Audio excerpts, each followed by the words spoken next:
dunia. Jadi, pendekatan disiplin positif bukan mengenai anak-anak secara langsung, melainkan bagaimana cara orang dewasa yang memberikan dampak dan pengaruh positif terhadap kita diri. Jadi nanti yang menerapkan ini adalah kita sebagai guru dan anak-anak mengikuti arahan dan tujuan dari kita sehingga mereka bisa menuju disiplin positif melalui kegiatan yang sudah kita berikan. Kemudian penerapan disiplin positif menitikberatkan pada disiplin positif tanpa menggunakan kekerasan. Jadi kita tidak lagi menggunakan kekerasan, memotivasi peserta didik, merefleksikan kesalahan, menghargai, membangun logika dan bersifat kelengkapan. Sebagai pendidik, tujuan kita adalah menciptakan peserta didik yang memiliki kedisiplinan diri sehingga mereka berperilaku yang mencerminkan nilai-nilai kebajikan universal dan memiliki motivasi yang menuntun ke arah yang lebih baik. Nilai kebajikan itu ada beberapa yang bisa kita teladani. Untuk nilai kebajikan itu harus disepakati bersama. Nah, nilai kebajikan yang disepakati bersama lepas dari suku bangsa, bahasa, agama maupun latar belakangnya. Berikut ini adalah contoh nilai kebajikan dari 6 institusi. Yang pertama adalah profil pelajar Pancasila yang kita kenal sekarang dalam pembelajaran merdeka, yaitu beriman, bertakwa kepada Tuhan Yang Maha Esa dan berakhlak mulia. Yang kedua adalah mandiri, ketiga bernalar kritis, keempat berkebinekaan global, kelima bergotong royong dan keenam kreatif. Sedangkan menurut IBO Primary Years Program itu ada sikap murid itu berupa toleransi, rasa hormat, integritas, mandiri, menghargai, antusias, empati, keindahan, kreativitas, kerjasama, percaya diri dan komitmen. Selanjutnya menurut ke-9 pilar karakter Indonesia Heritage Foundation atau IHF, cinta Tuhan dan segenap ciptaannya, kemandirian dan tanggung jawab, kejujuran atau amanah, diplomatis, hormat dan santun, dermawan, suka menolong, gotong royong, percaya diri, kreatif dan bekerja keras, kepemimpinan dan keadilan, baik dan rendah hati, toleransi, kedamaian dan kesatuan.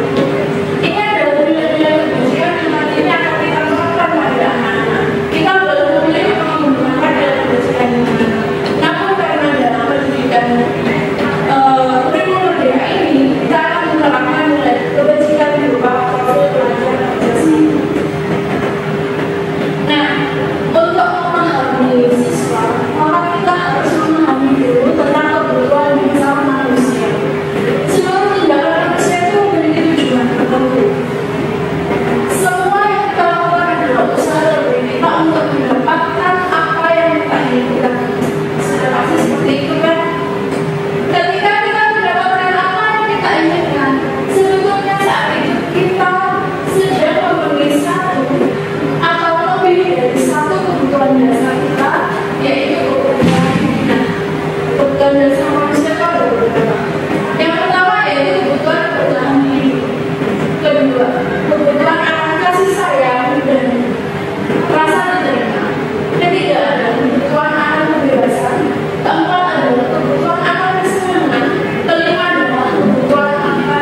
mau kelas yang disiplin, apa bersih, itu sesuai dengan harapan kalian masing-masing. Kemudian kalian nanti juga akan menuliskan di sini, yaitu peraturan-peraturan yang kiranya nantinya harus dipenuhi oleh kita semua. Peraturan-peraturan apa yang kira-kira mau kalian terapkan dalam kelas kita. Bisa dipahami ya? Silakan bisa dituliskan pada screenshot yang sudah saya berikan. Kalian tuliskan di situ. Kemudian nanti kalau sudah ditambahkan di papan ini.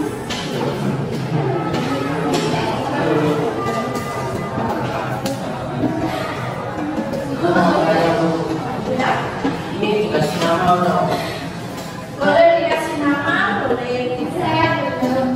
Oh iya, misalnya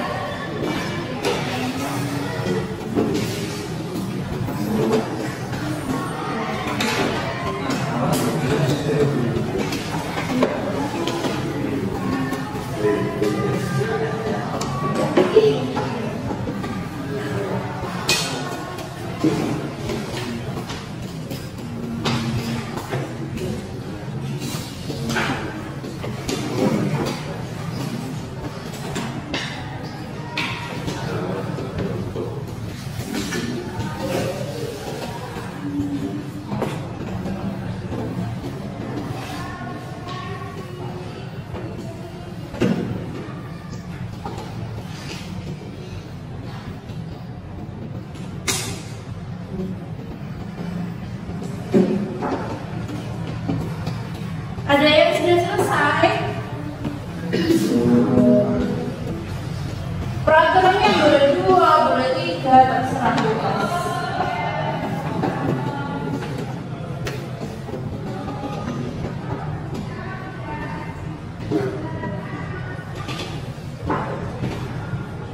Nggak usah bilang.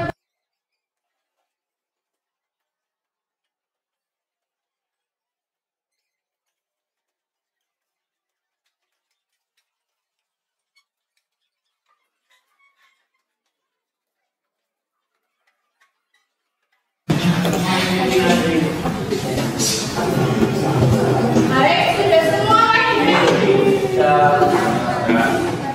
Ya, saya akan baca dari apa yang sudah kalian berikan. Di sini sekilas saya baca itu banyak yang mengharapkan dan menerapkan peraturan menjaga kebersihan kelas.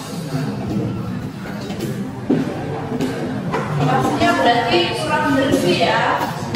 Nah, nanti dari peraturan ini kita akan mengubah menjadi kalimat yang positif. Kalimat positif itu seperti apa? Misalnya, tidak ada kata dilarang, tidak ada kata jangan, dan tidak boleh. Jadi menggunakan kalimat yang lebih enak kira-kira. Misalnya, jangan membuang sampah sembarangan. Berarti kita ubah menjadi apa?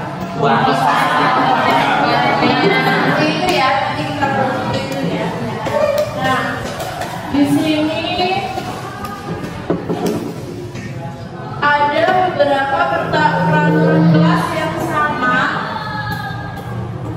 menjaga kebersihan kelas.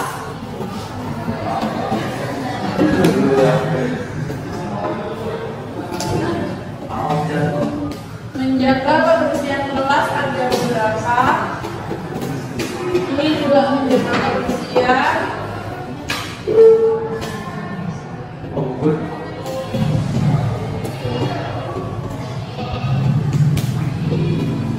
Ini juga disiplin piket, wajib piket.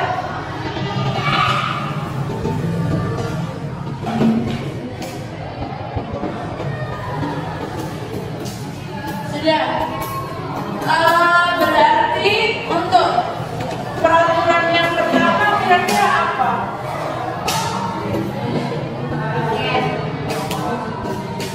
Kalimat positifnya sesuai Tadi yang tidak menjaga kebersihan kelas. Ada juga yang tidak membuang sampah sembarangan. Kira-kira kalimat positifnya apa?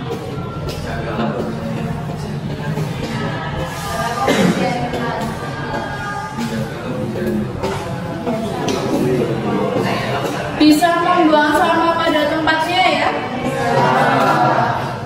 Membuang sampah pada tempatnya. Kalau tiket berapa kira-kira? Nyapu, merapikan. Iya, maksudnya kalimat yang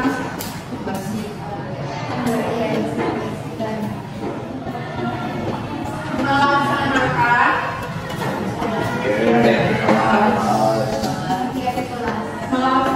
tiket sesuai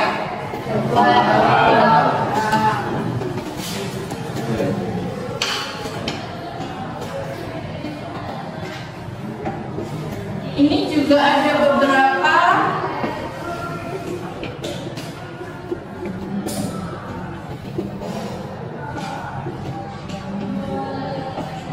ada beberapa yang menuliskan menjaga keamanan kelas, tidak ada pertikaian antar teman sekelas, tidak bermain bola di kelas, tidak mengganggu anggota kelas, kemudian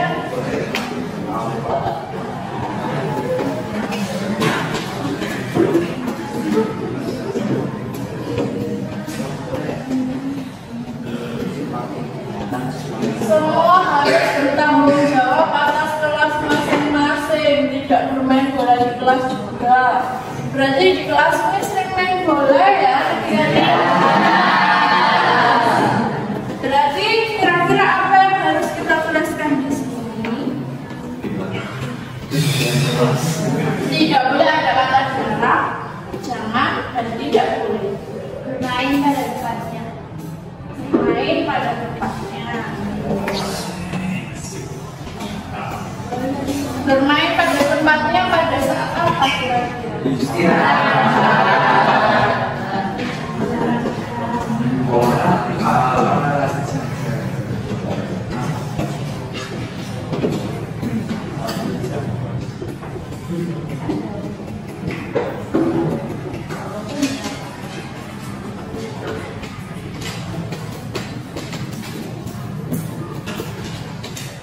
Ada lagi yang terkait dengan tidak mengganggu ketertiban kelas, menjaga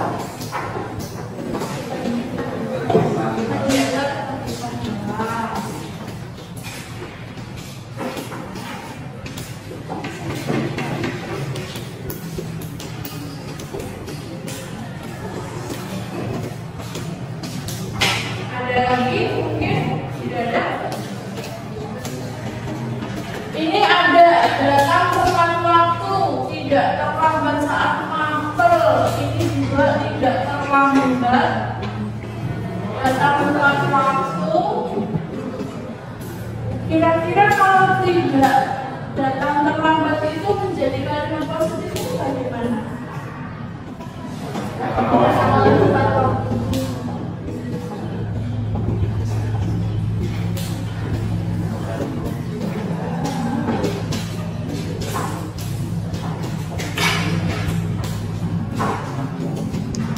Lagi tidak ada perkembangan di dalam kelas itu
waktu mau ditambahkan bisa? Boleh. Berarti apa? Di sini ya. Mengumpulkan ada lagi yang terkait pelajaran. Yang paling penting apa lagi kira-kira kalau di kelas kita? Tidak skip pelajaran. Tidak skip pelajaran.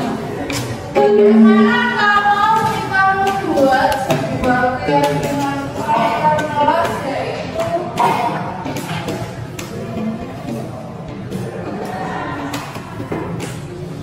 disiplin? Ini beberapa yang menuliskan tentang kedisiplinan.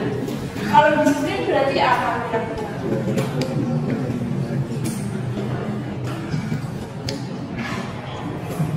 Menaati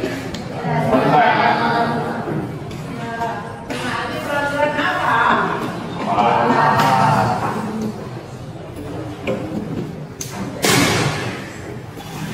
Sudah cukup kan ini? Alhamdulillah sudah. Selalu disiplin gitu ya. Ya.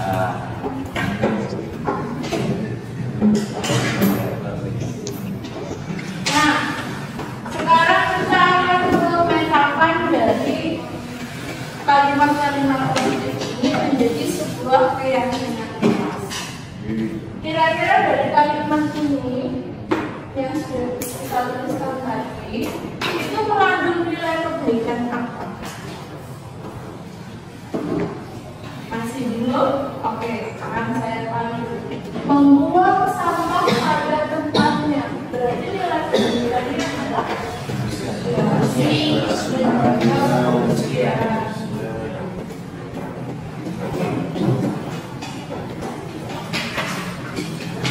melaksanakan ini juga sama ya. Bermain bola pada tempatnya saat istirahat, jaga ketertiban kelas. Kira-kira nilai kebaikannya apa? Selain ketertiban, disiplin.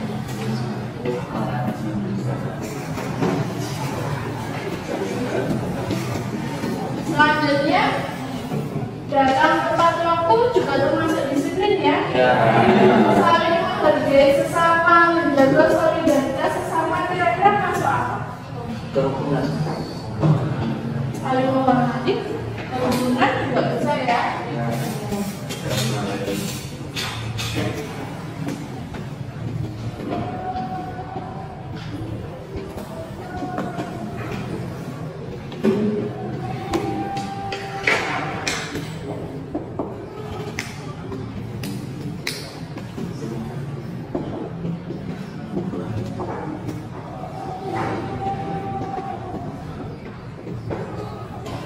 Nah, kalau yang ini mengumpulkan tugas sekolah mampu menaati peraturan sekolah, selalu disiplin, kira-kira apa?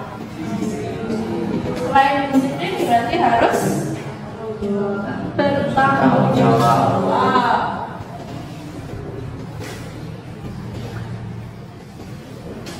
Jadi ada berapa nilai keyakinan yang akan kita terapkan? 1, 2, 3, 4. Nah, karena ini adalah keyakinan kita bersama, nilai-nilai yang akan kita terapkan, maka kita semua harus menjaga keempat nilai kebajikan ini. Paham ya?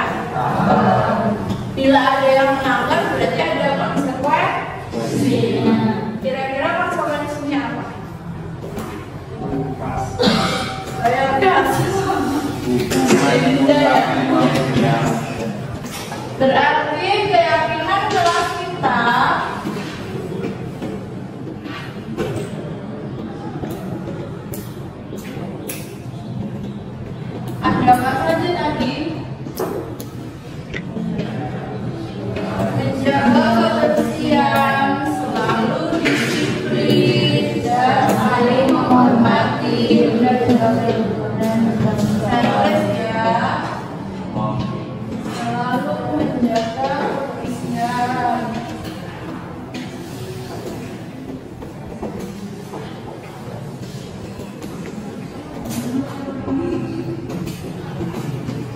Dua, selalu disiplin.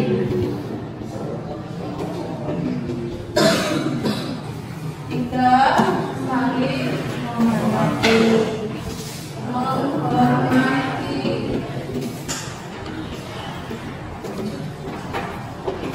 Empat, saling menjaga kerukunan. Yang kelima, tanggung jawab. Nah, kalian sudah memahami keyakinan kelasnya kita ada 5. Sekarang kita akan bermain tampak seperti dan tidak tampak seperti. Tampak seperti adalah apabila kita sudah menerapkan ini tadi. Jadi, kira-kira sikap apa yang menunjukkan bahwa kalian sudah melakukan hal tersebut? Tidak tampak seperti, berarti yang kebalikannya. Bisa dipahami? Kira-kira apa yang akan kalian lakukan ke depannya untuk mewujudkan nilai-nilai ini? Keyakinan kelas. Misalnya, selalu menjaga kebersihan. Apa yang kalau kalian lakukan dalam menjaga kebersihan? Buket. Buket sesuai contoh. Iya. Nanti dituliskan di sini ya. Silahkan.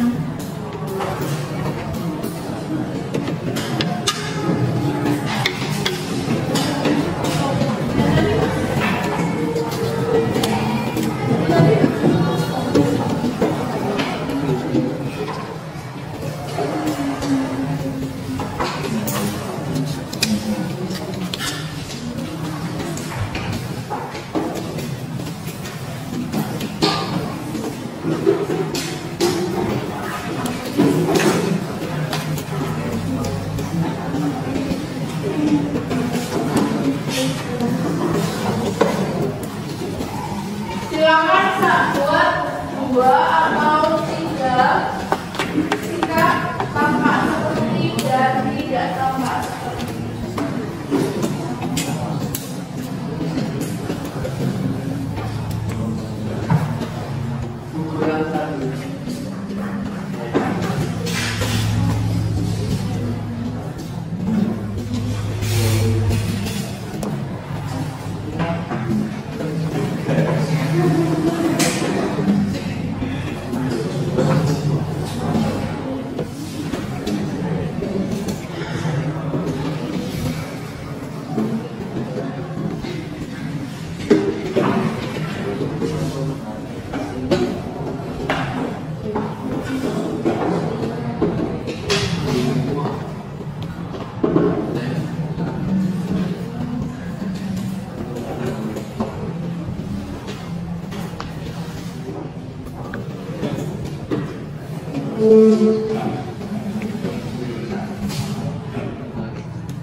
Sudah selesai, Pak? Silakan bisa ditempelkan kalau sudah. Tampak seperti di sini, tidak tampak seperti di sini. Nanti akan saya baca supaya saya tahu apakah kalian sudah memahami keyakinan kelas yang sudah kita lakukan.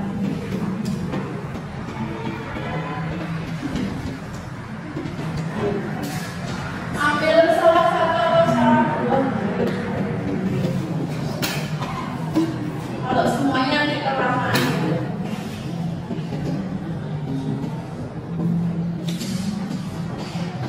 Jadi 1 orang 2 ya.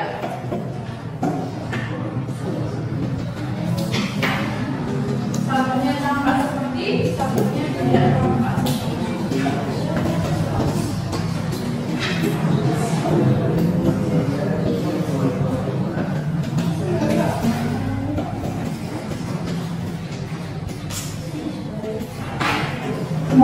Ada yang kurang?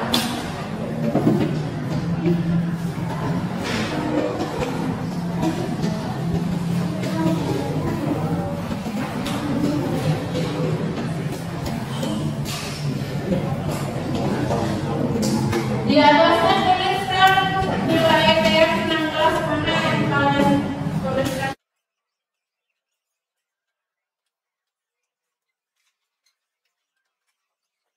Sesuai ya. Kemudian data tepat waktu sesuai menjaga kerukunan antar teman, mengerjakan tugas tepat waktu, tidak terlambat, selalu menjaga kebersihan, selalu disiplin. Disiplinnya kita jaga tidak apa-apa, tidak terlambat saat menjalankan tugas dan juga nampak seperti ini ada sertifikatnya 1 tahun sekali. Kira-kira ada kan di sini seperti itu?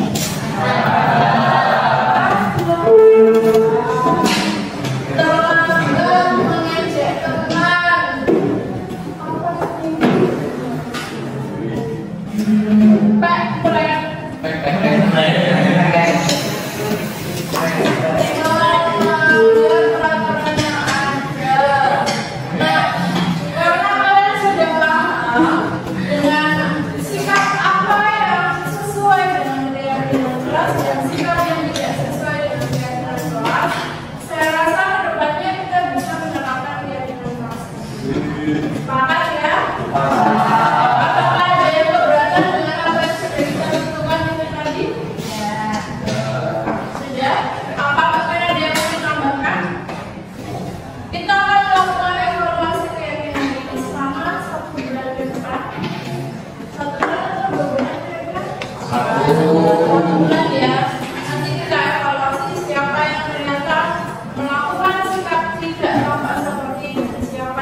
Oke, selanjutnya untuk keyakinan kelas ini akan kita buat poster bersama. Kita mulai menunjukkan ya.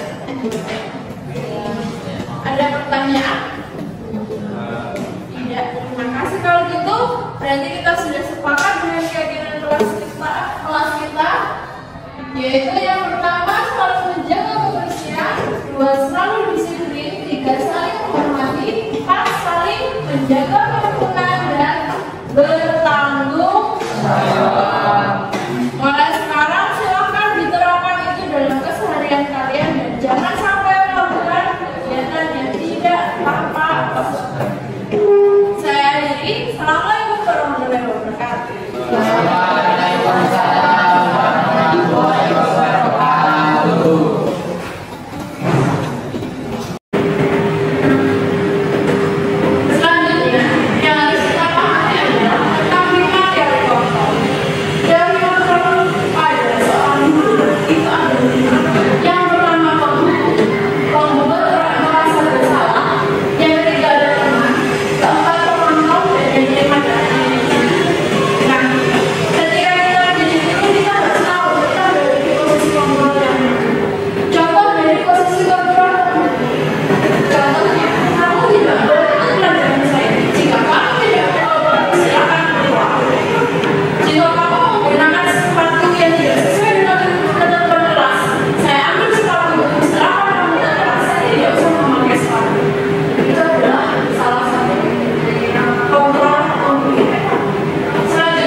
Dan yang paling akhir adalah posisi sebagai manajer. Ini adalah posisi kontrol yang paling tepat dalam menangani siswa, di mana kita bisa menggali potensi siswa, kemudian siswa juga bisa memahami kesalahan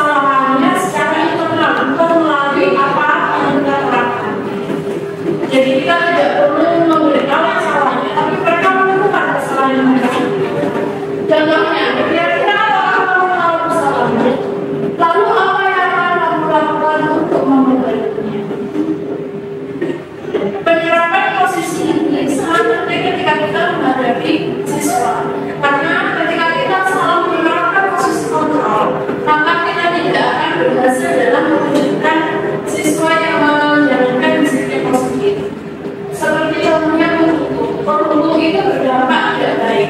Seperti apa dampaknya? Yaitu menjadikan siswa menjadi bisa merasa marah, tersinggung, kemudian merasa tidak dihargai dan akhirnya timbullah dendam. Dan ketika sudah dendam, mereka tidak akan mau melakukan hal yang baik karena merasa tidak dihargai itu. Jadi posisinya memang harus kita lakukan sebagai dalam posisi manajer. Mari kita mencoba mengenal tentang posisi kontrol. Kira-kira posisi kontrol apakah aku? Saya kecewa sama kamu. Berapa kali kamu membuat saya kecewa? Kira-kira posisi kontrol.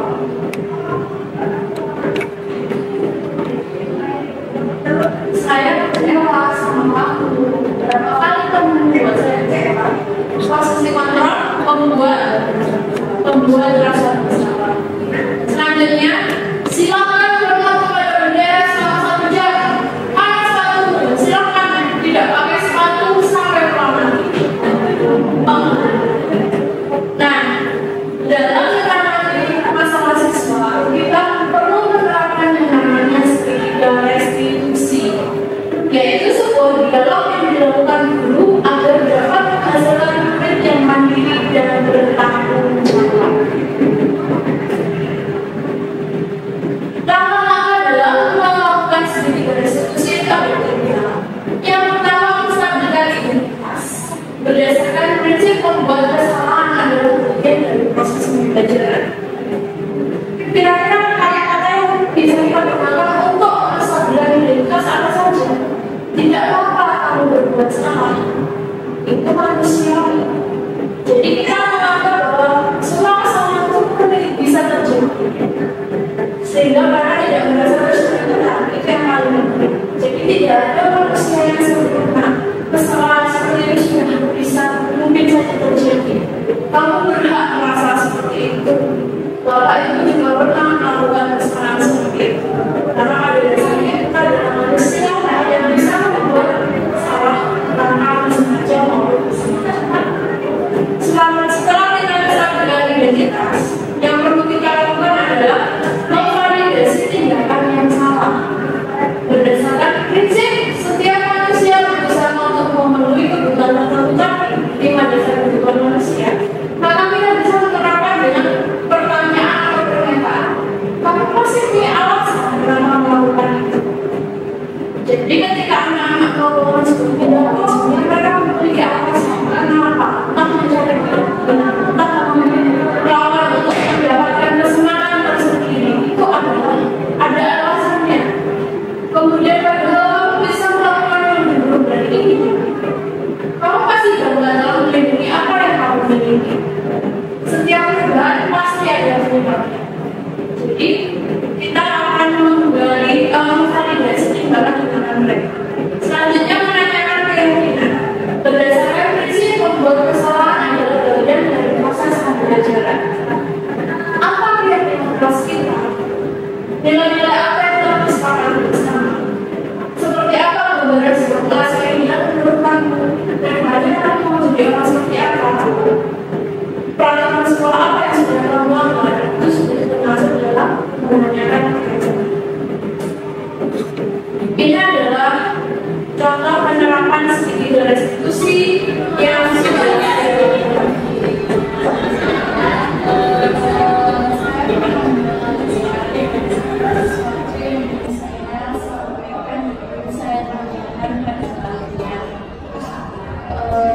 Tadi saya mendapat laporan dari Pak Presiden bahwa kemarin kalian melakukan kelas. Bisa sempat menangis. Saya ingin tahu kenapa kok prinsipnya sendiri kelas kita. Mungkin bisa dijelaskan masalah apa.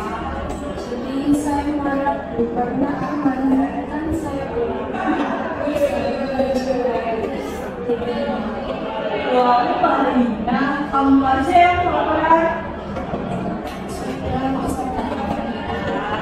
Saya di sini juga ingin menanyakan tidak tentang saya mau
Tapi apa yang sudah dilakukan kira-kira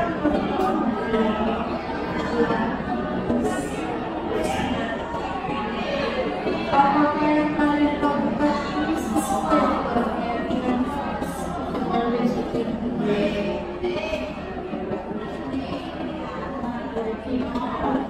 tidak apa iya kira-kira kalau lihat apa yang sudah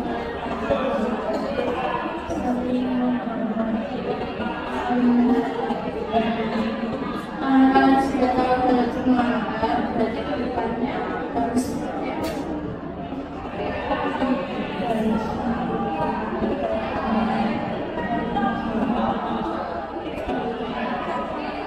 yang pertama harus dilakukan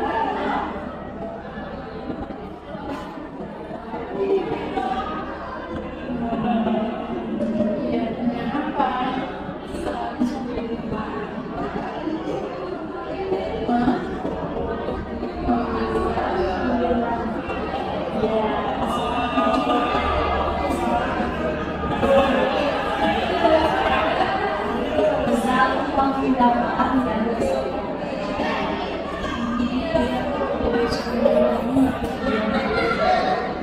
Untuk selanjutnya orang mengajukan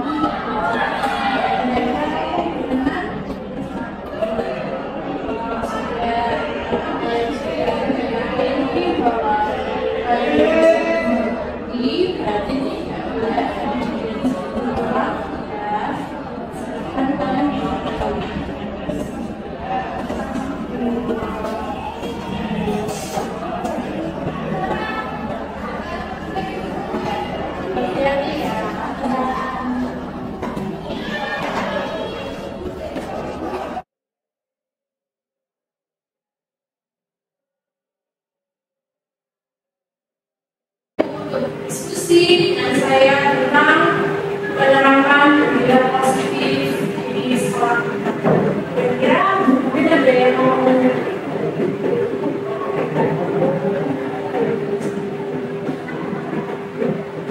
silakan Bapak. Yang positif berdasarkan pertama terkait dengan pendidikan siswa itu kan kebanyakan sesuai dengan yang sudah tadi presentasikan, kebanyakan itu dalam pendidikan siswa itu guru paling banyak itu menghukum siswa. Saya setuju karena paling banyak itu guru mengurus siswa dilihatnya dari mana. Saya sering dengar atau sering baca di media sosial itu bahwasanya orang tua murid itu melaporkan gurunya karena telah menghukum anaknya. Tapi pertanyaan saya gini, kalau semisal murid itu sudah dikasih peringatan berkali-kali dengan kita menerapkan teori kontrol dengan komposisinya sebagai manajer, tapi tidak ada perubahan dari diri siswanya itu dan kutip membangkang, itu gimana bisa? Solusinya saya tidak menghukum siswa untuk merubah diri. Ya, pertanyaannya bagus sekali. Jadi memang yang paling sulit kita terapkan adalah merubah pola pikir siswa. Oleh karena itu, untuk penanaman disiplin positif kita tidak bisa secara langsung untuk proses. Ketika ada diskusi tentang kita maka kita perlu melakukan lagi kajian. Kira-kira apa perubahan dasar mereka yang belum terpenuhi saat ini. Jadi kita mencari tahu kalau sebenarnya itu belum selalu diskusi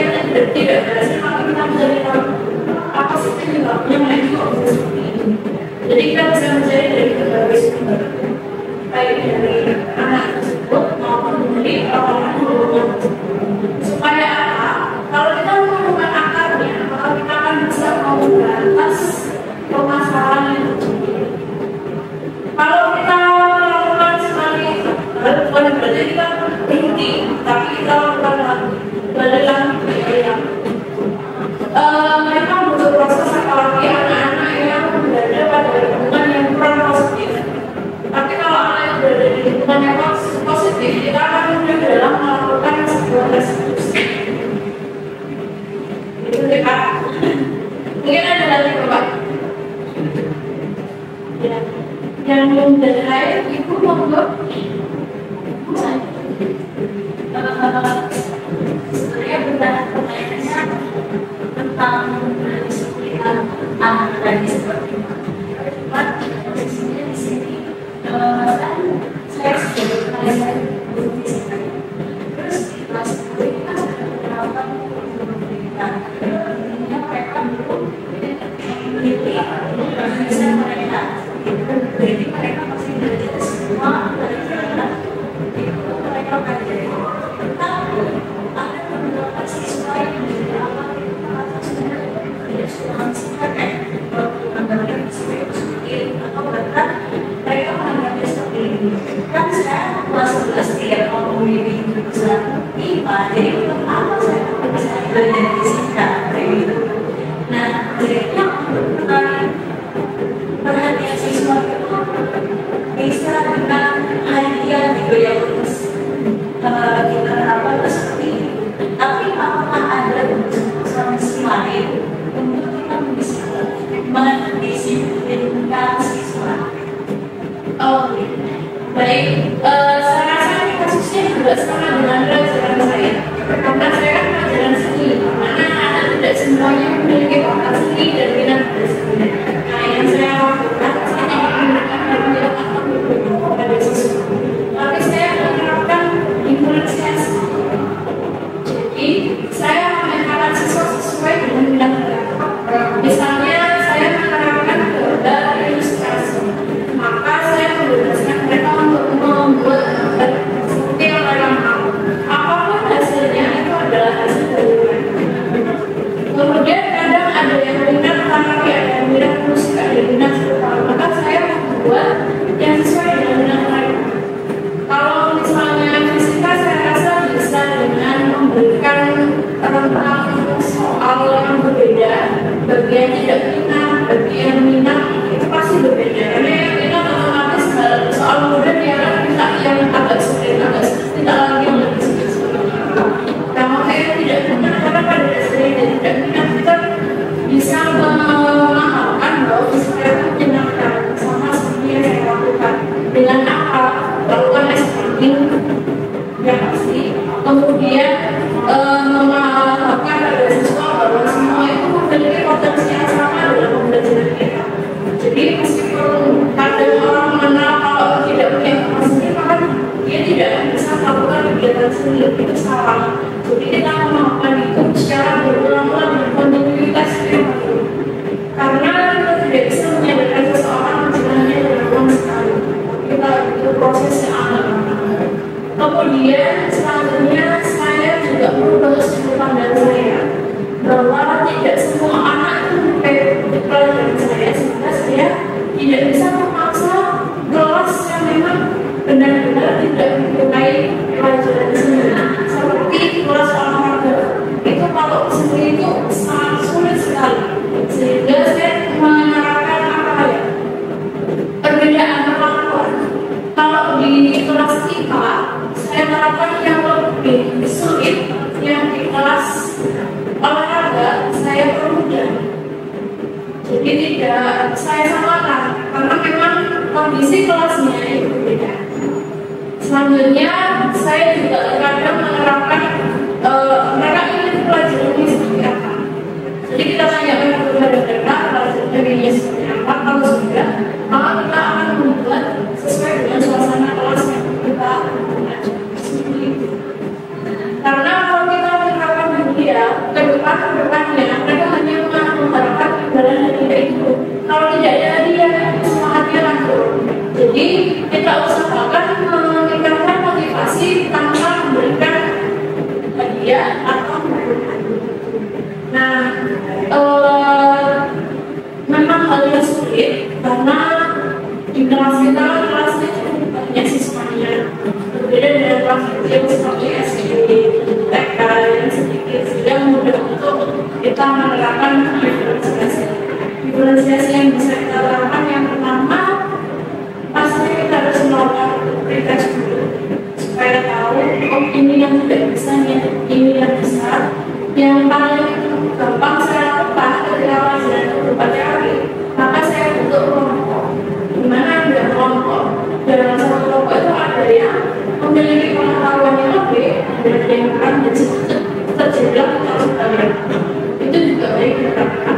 Kemudian nanti untuk tugasnya mereka dibagi tugasnya yang sudah siapa yang mereka siapa itu juga bisa.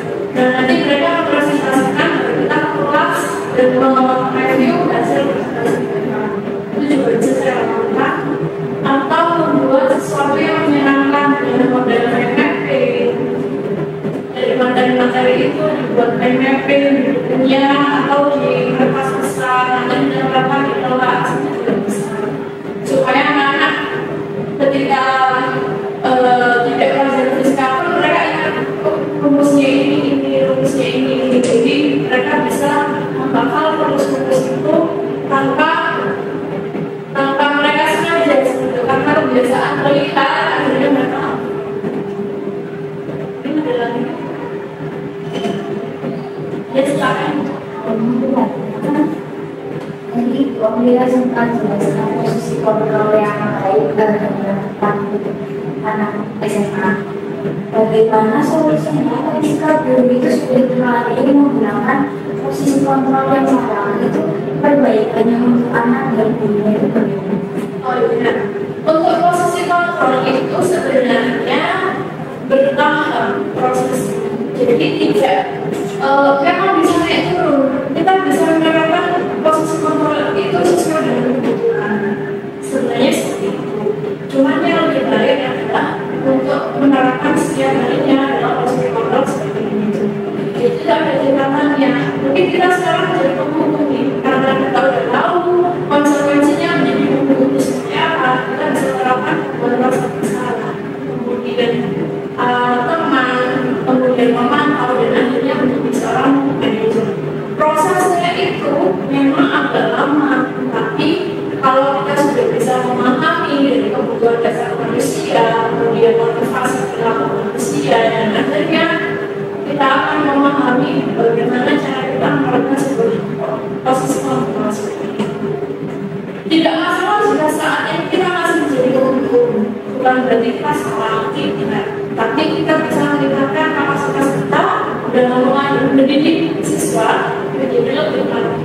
Karena dalam filosofinya kita Dewan Tempat, kita mendidik siswa itu disesuaikan dengan kodrat alam dan kodrat sama. Nah, dengan penerapan posisi kontrol management itu tadi, itu bisa mewujudkan dari fungsi pendidikan berdasarkan kodrat alam dan kodrat sama. Jadi nanti bisa kita terapkan, misalnya pada suatu kejadian ternyata kita butuh menerapkan posisi kontrol teman itu juga bisa, tapi akan lebih baik jika kita selalu menerapkan posisi kontrol sebagai pendidikan. Mungkin ada yang lain? Silakan.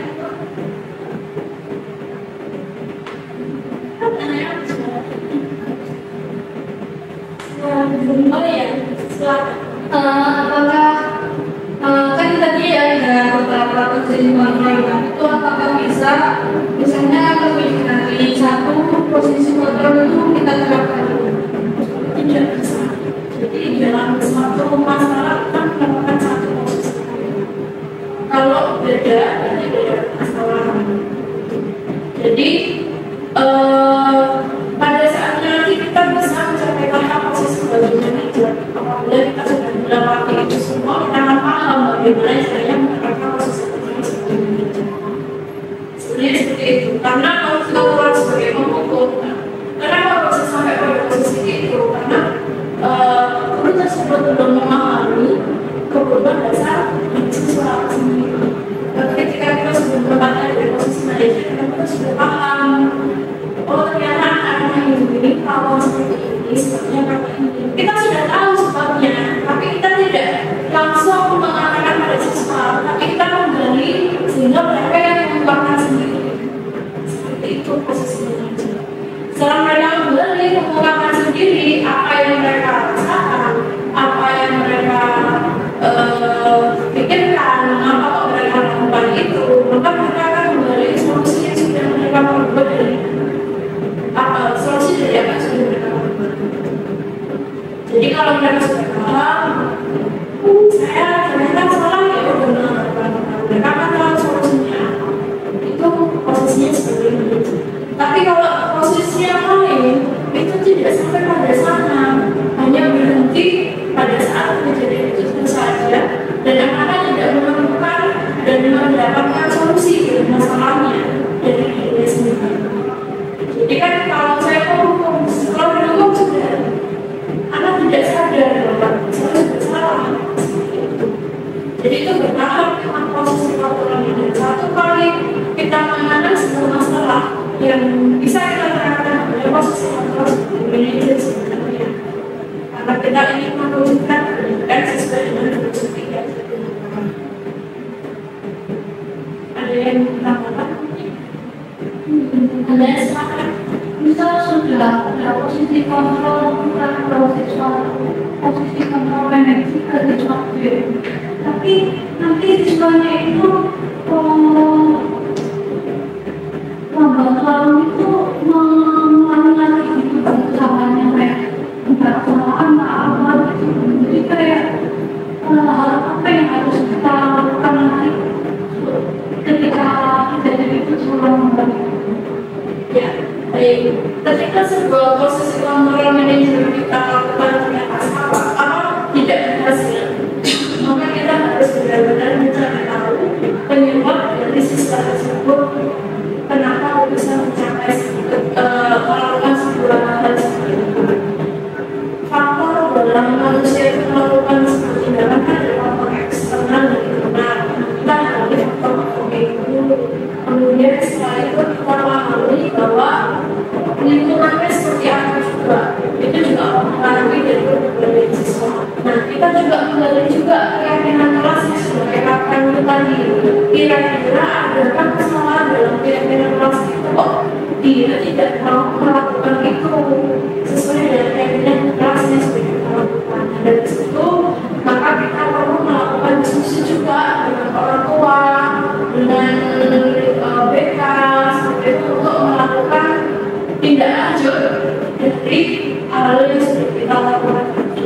Jadi kita tidak bisa berdiri sendiri untuk menghadapi sebuah siswa yang bermasalah, terutama masalahnya kita sudah hadapi, tapi ternyata dia masih belum berubah. Jadi kita harus melibatkan dari pihak lain seperti orang tua, dari pihak sekolah, dari BK atau dari manajemen sekolah untuk bisa membantu dalam menstabilkan emosi anak tersebut sehingga dia bisa berubah menjadi yang lebih baik.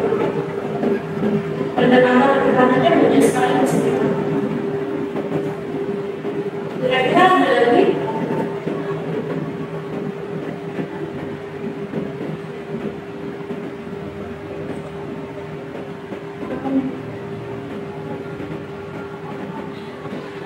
Ya, demikian itu adalah beberapa penerapan budaya positif yang dapat kita lakukan.